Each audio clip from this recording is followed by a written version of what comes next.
Hello and welcome to Science Unscripted. It's Conor here. And Gabe? We tend to begin this show with listener emails. That's what we're going to do again this time, with the caveat that we had so many. I guess that's the announcement. We've reached a point where I'm not sure we can even read all of the emails that come in. Most of them this time came from Canadian listeners. Yeah, because I messed up. I made a mistake. Hold. I knew that you messed up. I knew it, and either I'm just too lazy, or I can't remember why exactly I didn't correct you, but it was your pronunciation of the city of. I called it. Okay, let me say it badly first. Mm-hmm.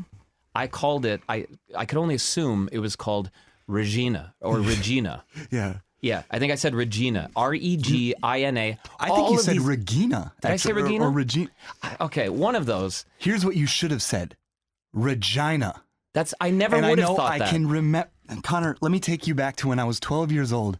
My dad and mom rented a recreational vehicle, and we drove from Wisconsin via Manitoba to Calgary, or a little bit further. But on that road, on the Saskatchewan plains, you go through the town of Regina. You also go through the towns of Swift Current, Moose Jaw, Medicine Hat. Those are amazing. And I couldn't believe driving along. First of all, it takes hours and hours and hours on this road. But you pass through these towns. I can't believe how awesome they are. Medicine Hat? The names, yeah. But also, last but not least, Regina. The brain of a 12-year-old passing through the town of Regina and thinking about what it must be like to live there. You're constantly saying this word, Regina, and it sounds like something else. Yeah. Here's one of the dozens of emails we got about this particular mispronunciation. This was from Christina.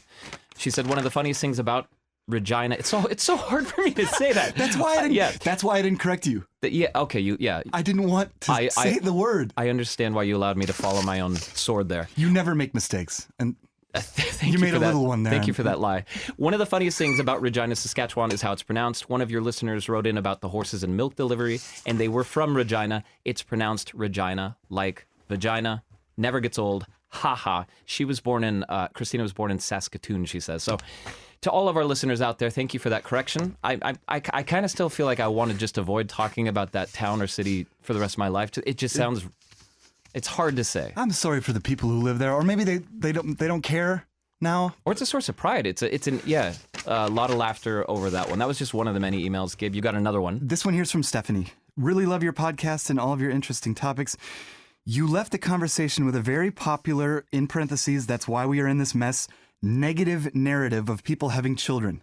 Like it's purely a numbers game where more people only equals more problems. Oh, and real quick, let me jump in just to remind our listeners, or to tell those who didn't listen to that episode, we talked to somebody from the Max Planck Institute for Demographic Research, and the topic was, why are people in developed countries around the world having fewer and fewer babies, and why does it seem like there's nothing that can stop that from happening?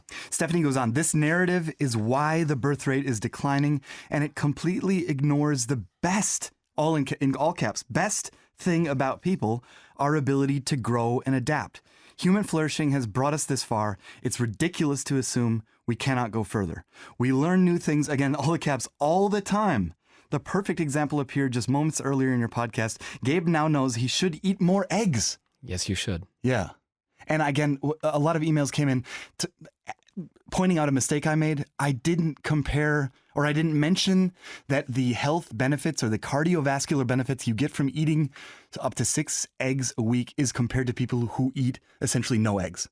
Last thing, real quick, thank you to Loretta, who wrote in as well. This is about artificial intelligence. And she says, I'm going to paraphrase, she's fearful of it, but she wants us. There were a lot of emails saying, please do keep covering artificial intelligence. It's important, even if it's a bit dry or technical sometimes. And her particular hope is that AI will, it started to, but that it will continue to revolutionize healthcare. Mm-hmm. And that in the future, you may be interacting with a largely artificially intelligent system to understand your illnesses and ailments. Mm-hmm. She finished up by asking, could you do a future story segment on whether or not such a thing currently exists and what might be the downsides? Yes, we will. I've been compiling, I've got this long list of all the ways that AI tools are already improving like oncology screenings, so better than human doctors at figuring out whether or not you have breast cancer, for example. And at some point, we will do a special on that. So that is coming. Loretta, thank you for that email. First study we're going to look into this week is what having depressive symptoms what effect that could have on what party you vote for, the political party you vote for. And the reason why I like this study is that it was there were complete open questions. The researchers didn't say why they think this happened. Simply, just this happened. Just the fact that this happened. And they were looking in Britain, the Netherlands, and Spain. So surveys in those 3 countries asking people what party you feel closest to, what party you are going to vote for if there were an election right now, what party you would vote for, and are you suffering from depressive symptoms? And those were, are you sad? Are you down? How are you sleeping? What's your energy level? And if you're suffering from depressive symptoms, it's just a simple fact, according to this research, that you are more likely to vote for a different party than the one you feel closest to. And wait, so no matter where your baseline is, party A, B, C, D, E, F, G, if I'm D or if I'm B and then I'm suffering depressive symptoms, I will go away from that party and vote for a party similar to it, but not the same? A different party. That's it. A different party. And it's statistically significant. So up to 23 percentage points of probability to defect from that party that you feel closest to. That if there were election right now, you would vote for a different party. Now, like I said at the beginning, there are open questions. They didn't look into why. It's just the fact that it will happen. If you are suffering from depression, the likelihood that you will vote for a different party at the next election is simply higher. There's some intuitive logic there, right? If I'm in an organization and I'm frustrated not even frustrated. The leadership is there. They're doing a good job, a bad job, or right in the middle. Doesn't matter. And yet I feel down. Then I would attach possibly those feelings to that leadership and hence turn and look for different leadership. Why not? That's the phenomenon of defection. To defect, to go away from something that you generally feel loyal to. It's just a really powerful word to use politically, like voting. Yeah. Oh, are you voting for? No, I actually defected. Yeah. I'm defecting this time. Well, I mean, it is a very, very important topic because think about in Germany right now, according to the major insurers, they do a health atlas every year. And right now, 12.5% of Germans are suffering from depression, clinical depression. And there's a big time election coming up at the end of this month. What will that mean? If 12.5% of voters, if all those ones who are suffering from depression go out and vote, which is a completely different question that has been looked into. What does depression do to voter turnout? What effect will that have? Yeah. At the very least, based on this study, the higher the national level of depression, the higher number of people are likely to vote for a non-mainstream. Well, I can't even say that. Party. A different. Just a different. Yeah. Interesting. Okay. Yep. Yeah, that we'll limit it to that because that's what the paper says. I'll move on to something else here. Gabe, have you heard anyone say this? This seems like a pretty new thing to be saying. Yeah. And I've heard it. I've seen it a lot on the internet, more on the internet than I've heard it. Somebody talking about getting the ick. Yeah, the ick. Have you actually have you heard someone say that? Not that exact word, but that emotion or that feeling, yeah. Yeah. This is a sudden and visceral aversion to a romantic partner. That's how it's being used. Okay. So referring to the person that they're going out with or the person that they're close to right now or in a relationship with. Yeah, or not even necessarily with. They might be thinking about that. Mm-hmm. I was thinking about getting together with him and then, I don't know, I just kind of I got the ick.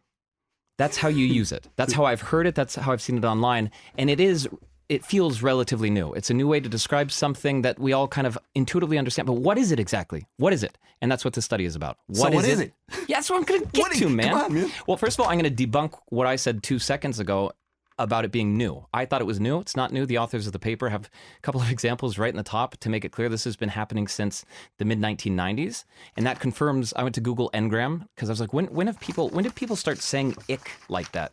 I'll give you this graph, Gabe. To me, to be fair, Connor, the mid-90s feels like yesterday, so. It was not. That graph makes it clear. It happened in the mid-90s. And then it just went straight up. So this is a graph. There are a couple of little uptakes between 1880 and 1980. But then in the mid-90s, boom, goes straight up. Yeah, and there was one, they have quite a few examples. One in particular I think may have caused that. It was an episode the study is from just outside of Los Angeles, California in the United States. So a lot of the cultural references here are from the U.S., but they are international as well. Yeah. From the TV show Friends.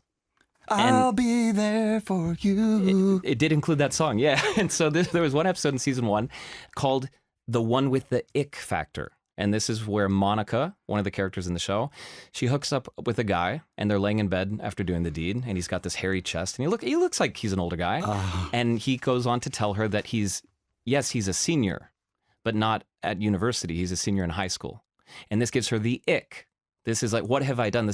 She's instantly, viscerally disgusted by him. But this fact, it doesn't matter.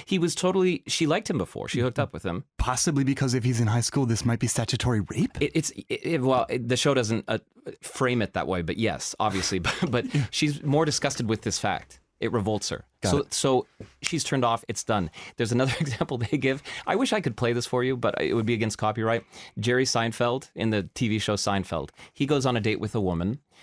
Every time they cut away from her and her hands reach to do something, they've clearly used a male actor who does a lot of work. He's got those really thick... I know the term for this, man hands. Yeah, that was the show.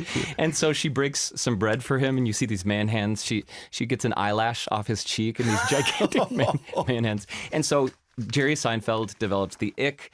Apparently there was Sex and the City, a show I didn't watch, but Carrie at one point hooks up with a guy and then afterwards he writes and plays a love song for her. She gets the ick. This is the ick. This is what we're discussing today.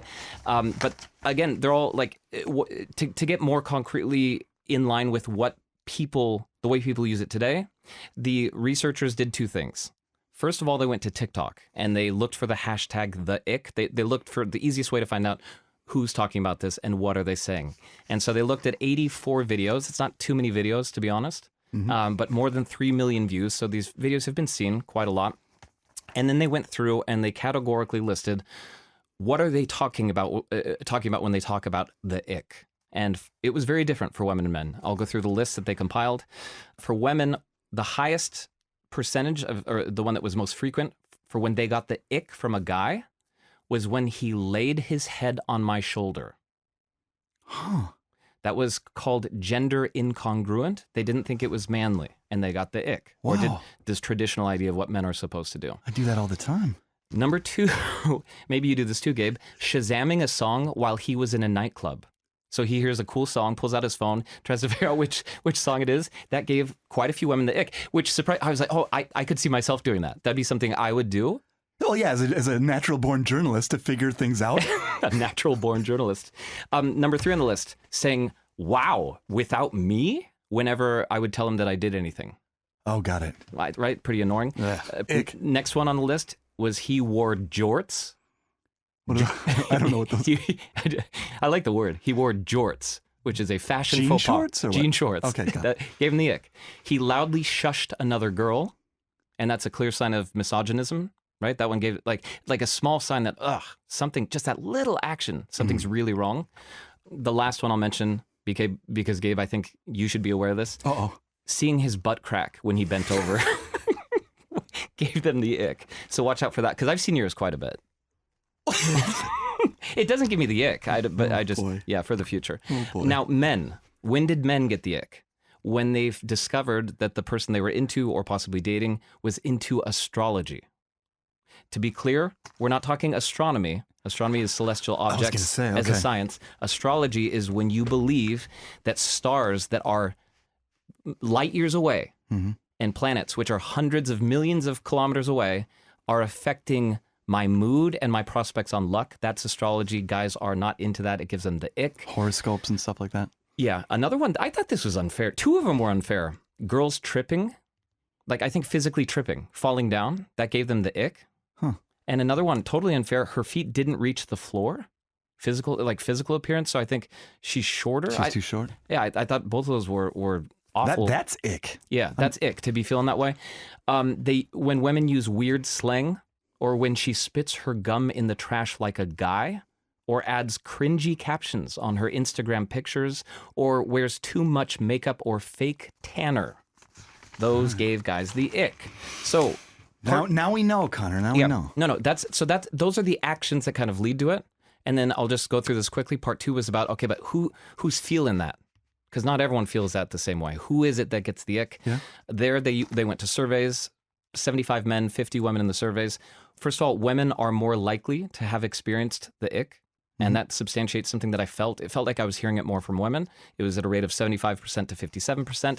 Then what they did, and this was the most interesting part of the whole study, is they took that list that I just told you about of the things that give you the ick. And then they asked people, do you, on a scale of 1 to 5, do you feel that? Based on, you see a guy's butt crack. Do you, is it a 1, not very ick, or is it a 5, like total ick, right?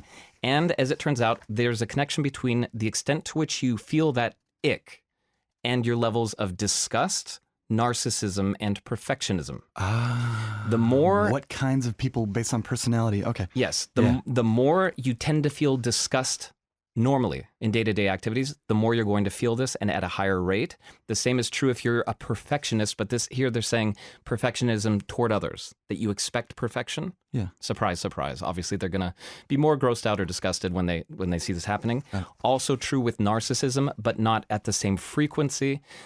There are some people who are going to experience this a lot more, and it limits their romantic possibilities. That's one of the chief findings. It may make it more difficult to find a mate, and it may, I'm quoting them, also lead to overly rigid rejection standards, and it may be connected to narcissism as well. It may be that if you're feeling this all the time, there's some stuff that you need to work on with yourself as you continue to, navigate the dating scene.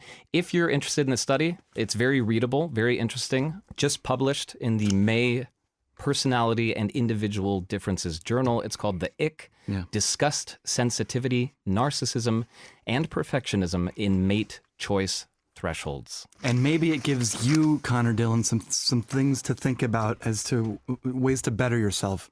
If my butt crack gives you the ick. It doesn't. Oh, it doesn't? No. Okay. So that, I think, and it brings me joy, actually, if I can say that. It's a sign that the world is still a funny place and funny things happen. It's the opposite, Gabe. It's the opposite.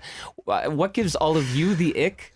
I would find that interesting. It's, again, an evolving definition, but finally, that's what the study does, gives us something to work with.